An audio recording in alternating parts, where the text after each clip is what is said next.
আহাৰৰ পৰা ৭ ধাতুৰ সৃষ্টি হয়।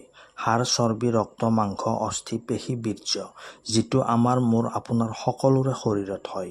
সেয়ে সদায় সাত্বিক আহাৰ গ্ৰহণ কৰিব লাগে। এইটো বাৰু ফ্ৰী এডভাইচ। যেনেকৈ গৰু কিনিলে দৰৱ ফ্ৰী, দৰৱ মানে পঘা। কবিয়ে কয় এৰাল চিঙা গৰু আৰু জেওৰা ভঙা মৰম।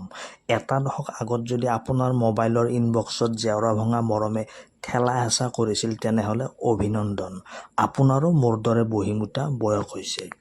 এইটো বাৰু উপমা, আৰু এই উপমাটো দি মই আজি উপমা খাবলৈ আৰু ফ্ৰী খানা খাবলৈ আহিছোঁ GS ৰোডত থকা চেন্নাই কিটচেনত। এনেকুৱা ফ্ৰী খানা খাবলৈ মই সদায় ৰেডি মানে এভাৰ ৰেডি। বিশ্বাস হোৱা নাই এবাৰ ইনভাইট কৰি চাওক। অসম বিধানসভা অধিৱেশনৰ শপত খাই গৈছোঁ। বৰদৈচিলা থিয়েটাৰ যোৱাদি যাম আৰু পেটত অকণি মাৰিব পৰাকৈ খাম। আজিলৈ বাই, ধন্যবাদ।